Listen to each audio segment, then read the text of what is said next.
What up mga solid subscribers, no? So, and guys, may panoorin tayo mga updates ngayon sa ating mahaliman, no? So, a very big shoutout po syempre kay Miss O, no? Kanya po itong video na papanoorin natin, no? So, without further ado, let's all watch this. SB19 simula at wakas Taiwan World Tour Concert after Hito Pop Music Awards.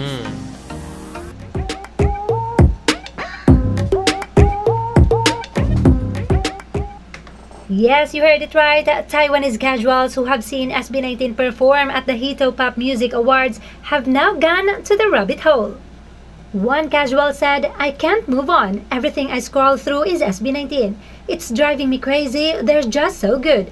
I even ended up chatting with ChatGPT, asked a few questions, Alam niyo, and it guys, totally seemed like it was all..." Ano tayo? Yung ChatGPT, grabe guys, no? Actually, yung ChatGPT, alam ko na yan before na, pero ngayon ko lang siyang sobrang nagamit po talaga. Yung kinailangan ko na po talaga na kanyari, most of the time. Kasi guys, yung aking mga ginagawa ngayon sa office, more on sa mga posting po sa social media namin. And ako guys talaga, alam mo yun, confident ako sa aking minsan ginagawa. Pero alam mo yun, para mas mag-expound siya, no? Mas maging malawak and baka may ibang idea, no? So, nagtatanong ako sa ChatGPT, kunyari, ChatGPT, please expound this phrase or kaya expound this sentence or make it more professional. Mga ganun guys, no? Ako lang ba? I'm very sure kayo din guys, no? Diba? Okay naman ako, confident enough ako. Pero alam mo yun, para meron lang ibang idea, no? Diba?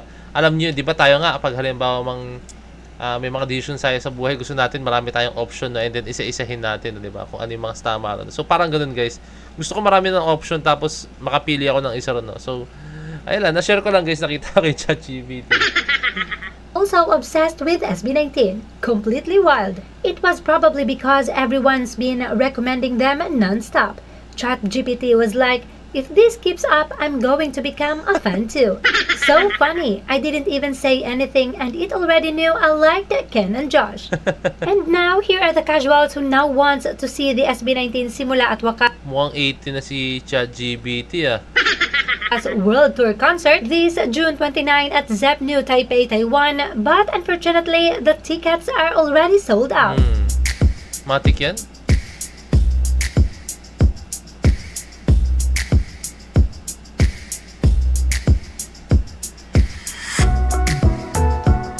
Ayun guys, no? Ang sarap lang makita na may mga casual fans tayong na accidentally napapanood ng SB19, lalo sa Hito Pop Music Awards, no, di ba?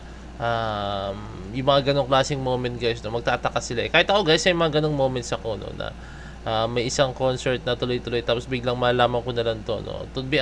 Minsan baka may time na meron akong time na may era na sobrang halos lahat ng dance competitions gusto kong panoorin in person, no. Tapos may time na pinanood ako sa SM Manila that time, no. And then kung sa mga nakakalam dyan na FMD Extreme, no. And yung hindi, actually ang pinanood ko pala ng that time is idol ko noon is yung Next to Innocence, yan, yung mga grupo na yan before, no, mga sobrang sikat yan guys. Next to Innocence, Nocturnal Dance Company, yan, mga kaputukan nun guys, no. And then pinanood ko sila SM Manila that time, no. And ayun, freestylers pa, yung Freestylers Laguna, anong ko dati, no. And sila yung pinunta ko, pero upon watching nung competition na yun, no, doon ko nakilala yung FMD Extreme, no. Napakagaling po talaga nila, no. And up to this day, no, hindi sila active, pero shoutout Boss Kennedy Cortez na, let's go. Boss Kennedy Cortez. Siya rin yung yung naalala nyo, may ginawa kong choreography ng Dam. Siya po yung nag-remix nun, no.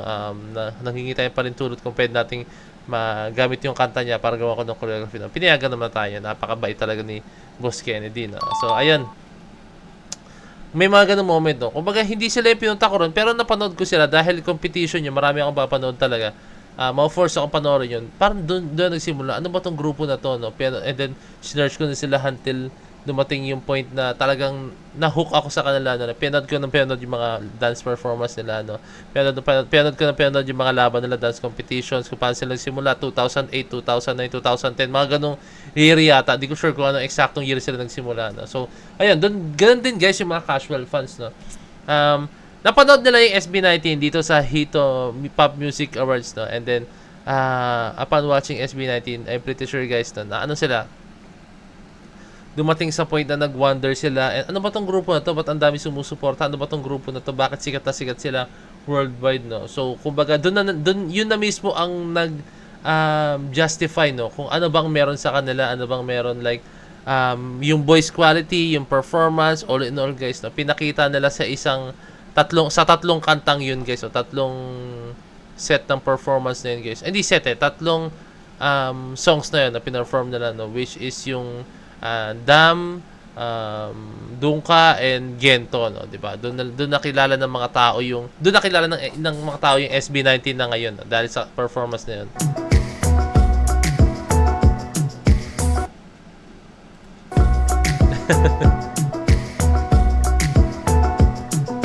Watching Hito Pop Awards this time. I met a new male oh yeah, ito. Basahin natin, mukhang interesting to, guys, no. Sabi ni Stella Awin 80823, no. After watching Hito Pop Awards this time, I met a new male band from the Philippines, SB19. Although I can understand the meaning of the lyrics, but their dancing, singing aura really good. Singing aura really good. Doon na yata mag-end yun, guys. My mouth didn't close from the start to finish while recording the video.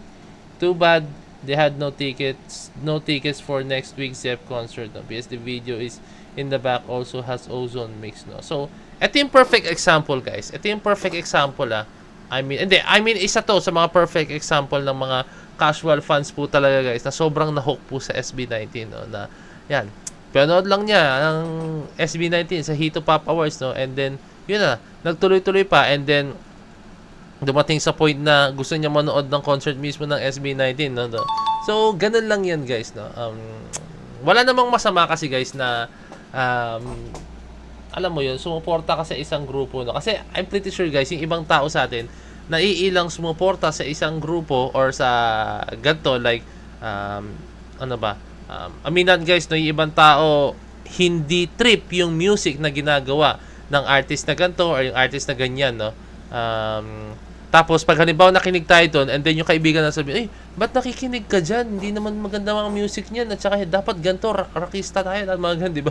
May mga ganong klaseng moments, guys. No? So, alam mo yun, naiilang tayo, no? Pero, ang maganda kasi dito, guys, no?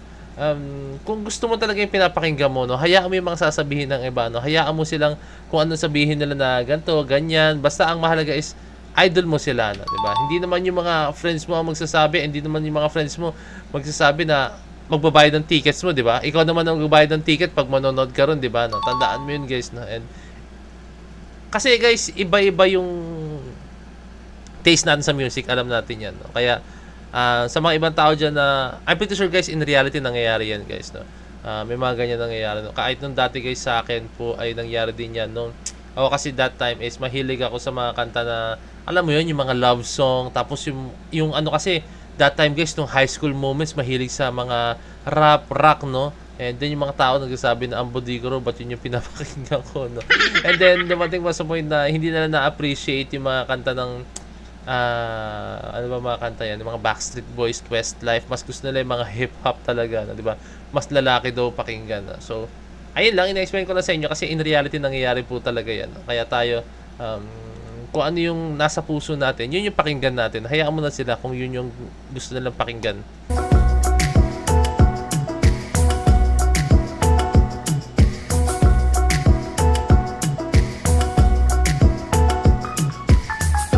Okay, newly met group today, SB19. I can't get straight to Ken's base circle, no? Next week special is sold out. Still really flying to Hong Kong on 9/14 to see it once, no? So grabe yung suporta, guys, no? Wow, grabe. Ako, guys, pag halimbawa mang dumating sa point na ganyan, guys, na kunyari, hindi ko pa kilala ang SB19, no? Hindi ko pa kilala ang SB19 that time. Tapos, magiging fan din ako ngayon.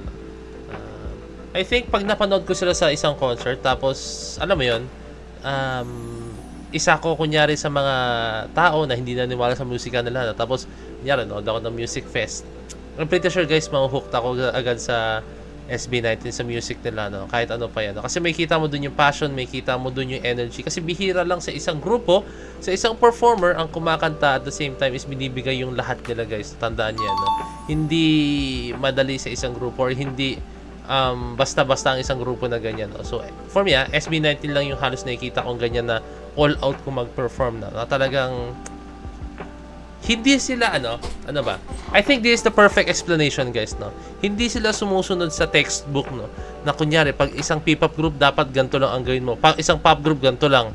Sila hindi eh. Free silang gawin ang gusto nilang gawin, no. And that just shows, guys, na iba talaga ang nagagawa pag halimbawang yung company mo is kayo rin mismo nag-own, no, 'di ba? No, tandaan niyo 'yan, guys, no.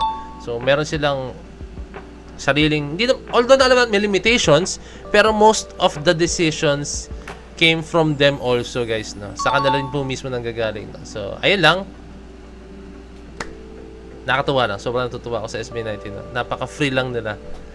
Wow. Let's go. Salamat SB19. So, yun, guys, maraming salamat, no. So, this is Boy the Bed signing out. Peace.